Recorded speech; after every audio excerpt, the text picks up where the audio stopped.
Hello everyone! Today, I'm going over a budget commander deck that I've brewed around Winter Misanthropic Guide. As usual, I've designed this deck to list for less than $45 at the time of recording, using prices listed by Scryfall, including our basic lands at 10 cents each, but this doesn't include costs such as shipping. So, Winter Misanthropic Guide is a 3/4 legendary human warlock with Ward 2, costing 1, a black, a red, and a green to cast, and has it so at the beginning of your upkeep, each player draws 2 cards. While he also has Delirium, where, so long as you have 4 or more card types among cards in your graveyard, each opponent has a max hand size equaling 7 minus the number of those card types. Which is honestly making for a really nasty commander that I could definitely see some play groups getting tired of playing against quite quickly, so build with caution. But regardless, for this deck, we're leaning into getting most of our value through draw and discard punishment. So to achieve this, we're going to need a solid path to getting plenty of cards into our own graveyard, trying to get as much of a variety of card types as possible. Obviously we'll have plenty of the common card types with a decent balance between them, be it instant, sorcery, creature, artifact, enchantment, or land, while also having at least a smattering of the less common card types, like battle and planeswalker. Now we can achieve getting these into the graveyard through a multitude of ways, which for this deck will primarily have a lot of looting effects, having us discard to draw, some self-mill, and some self-sacking permanents, and a bit of surveil. And then once we have our 4 card types or more in our graveyard, we'll be looking to get value from people drawing or discarding, as we plan on having this happen a bunch, such as pinging our opponents for damage, or making creatures to widen our board and give us some better protection from combat.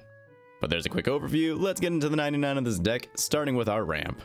First up is some land-based ramp spells with Wayfarer's Bauble and Font of Fertility being permanents that we can sack to tutor a basic land onto the battlefield tapped, while getting an artifact or enchantment, respectively, into the graveyard. While Rampant Growth has us tutor a basic land onto the battlefield tapped, and Cultivate tutors 2 basic lands, which reveal, put one onto the battlefield tapped and the other into your hand. Mindstone is a generic producing mana rock that we can sack later on to draw a card, and of course get an artifact into the yard. And then we have Gruul, Golgari, and Rakdos Signet, converting 1 generic into 2 mana in one of the 3 color pairs of this deck. And then finally, Arcane Signet will produce mana of any color we could possibly need at that time. But with that, let's go over what'll mostly be spells that let us sculpt our hand and put cards into the graveyard from our hand, while also throwing in some draw or card advantage, since just relying on Winter for that might be a bit of a bold move. Now, most of these spells are going to be either instants or sorceries, but to start, I'll mention Bitter Reunion and Invasion of Marcadia, both letting you discard a card when you cast it to draw 2, but the former being on an enchantment and the latter being on a battle. And Bitter Reunion can also be sacked fairly easily, both to get an enchantment into the graveyard and also give our creatures haste for the turn. And Invasion of Marcadia's flip side, Chiron Flamewright, does give us an easy access way to discard if we need or want another card type in our graveyard, and making 2 1/1 elemental creature tokens with haste for our efforts. Then we have Faithless Looting to draw 2 and then discard 2 for 1 red, with flashback to cast it from the graveyard later on if we wish. And then Thrill of Possibility, Demand Answers, Grab the Prize, and Seize the Spoils have us discard a card in order to cast them, and have us then draw 2 cards. But with Grab the Prize, if we discard a non-land card, that spell deals 2 damage to each opponent, and Seize the Spoils makes a treasure token. Big Score and Unexpected Windfall also have us discard a card as an additional casting cost, and it has us draw 2 cards, but we also make 2 treasure tokens. Cathartic Reunion has us discard 2 cards as an additional casting cost, but has us draw 3 cards. And Dire Sight has us surveil 2, looking at the top 2 cards of our library, of which we can put any number of those into our graveyard, and putting the rest back onto the top of our library in any order, and then we draw 2 cards and lose 2 life, so some actual card advantage. Peer Past the Veil is kind of like a personal wheel, having us discard our hand and then draw X, with X being the number of card types in our graveyard. And Magus of the Wheel is an actual wheel on a creature, where if we sack the Magus, every player discards their hand and draws 7 cards. Moving on, Wickerfoot Thresher is a 5/4 with Delirium, where so long as we have 4 more card types in our graveyard when it attacks, we look at the top card of our library, where we can put that card onto the battlefield if it's a land card, but if the card doesn't go onto the battlefield, we put it in our hand. Ripples of Undeath has you mill 3 cards at the start of your pre-combat main phase, where you can pay 1 mana and 3 life to put one of those cards into your hand. And then Sizen, Perverter of Truth, has each player draw an extra card on their respective upkeep after losing 2 life. And finally, Geth's Grimoire can give us a ton of card advantage in this deck, letting us draw a card whenever an opponent discards a card. But now I'd like to quickly go over a few other ways that we can get cards into our graveyard, but without the drawing aspect. Dragon's Rage Channeler has a Surveil 1 whenever we cast a non-creature spell, while it also gets +2/+2 flying and attacks each combat if able if we hit the 4+ card type in the graveyard requirement for Delirium. While Patchwork Beastie lets us mill 1 at the start of our upkeep, but can't attack or block unless we have met the Delirium requirement. Stitcher's Supplier simply has us mill 3 cards when it enters the battlefield or dies. And Necrogoyf has each player discard a card at the beginning of their respective upkeep, while having power equal to the number of creature cards in all graveyards. And finally, Oppression is really here more for slowing down our already hampered opponents, as it makes it so whenever a player casts a spell, they discard a card. But it can also help us get some more card types into our grave. Now, speaking on our opponents discarding, let's go through the pile of cards we have to generally punish our opponents for their gall in drawing or discarding cards.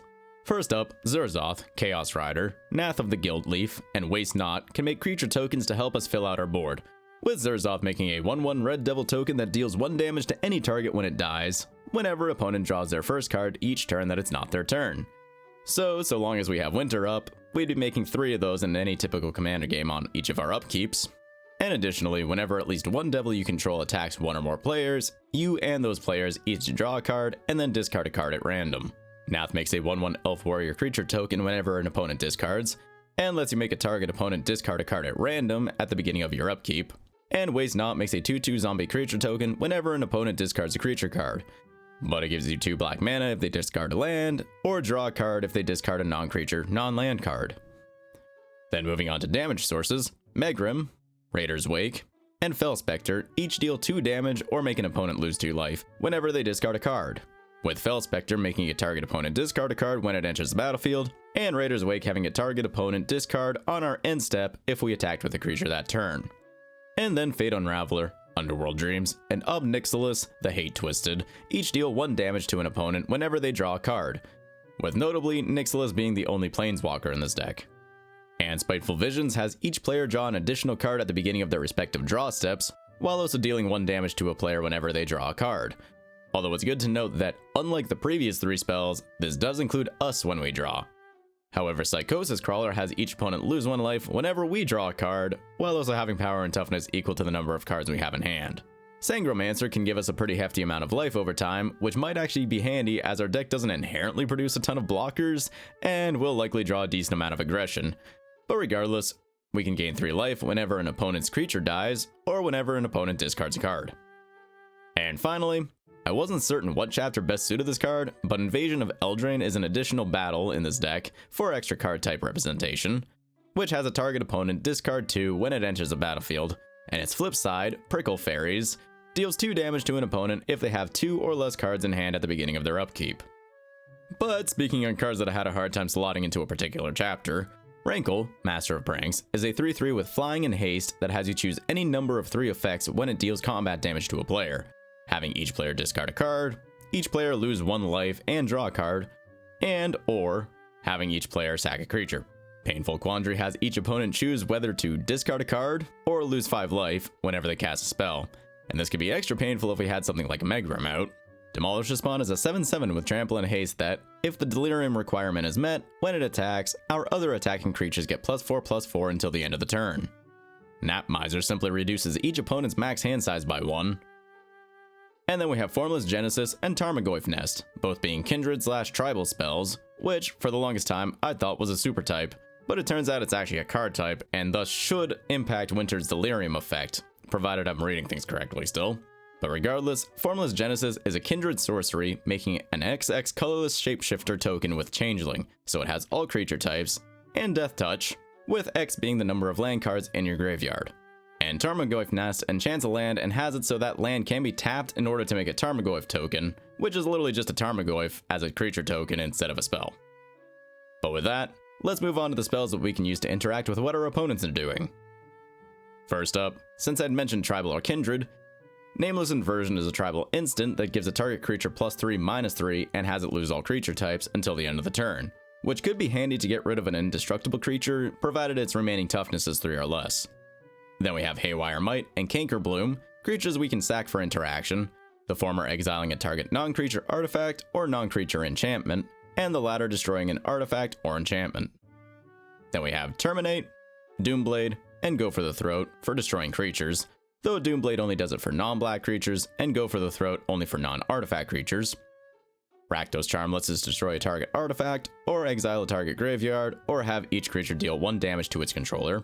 While Bedevil lets us destroy a target artifact, creature, or planeswalker, and Drag to the Roots has us destroy a target non-land permanent, with it costing 2 less if we meet the Delirium requirement. Then we have Shunt, Return the Favor, and Untimely Malfunction, which can be used to change the target of a target spell with a single target, which could be handy if somebody does try to target Destroy Winter, while Return the Favor could also be used to make a copy of an instant or sorcery or activated ability, and you choose the new targets for that copy, while Untimely Malfunction could destroy a target artifact or make 1 or 2 creatures unable to block for the turn.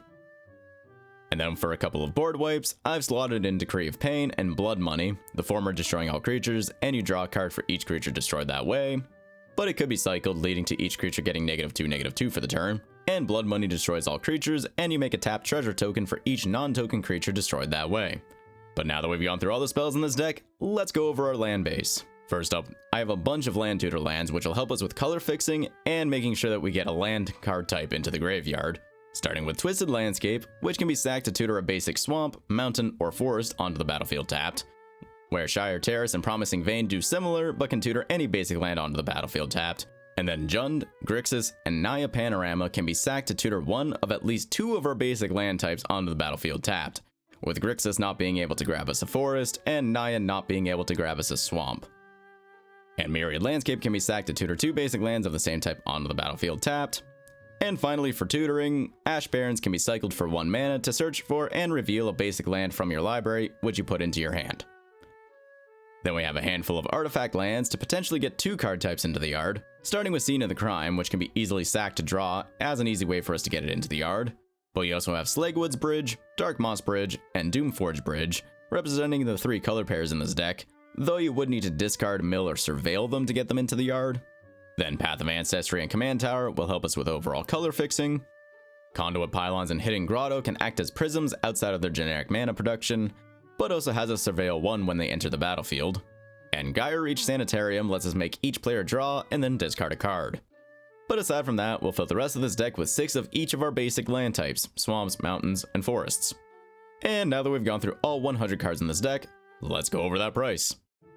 And as you can see here, this deck is currently listing just a bit under $45 at the time of recording. Again, this includes our basic lands at 10 cents each, but it doesn't include costs such as shipping. And before closing out this video, I'm going to mention a handful of cards that you may wish to consider if you're wanting to build this deck with a bit higher budget. Locust Miser is similar to Gnat Miser, though it reduces each opponent's hand size by 2 instead of 1.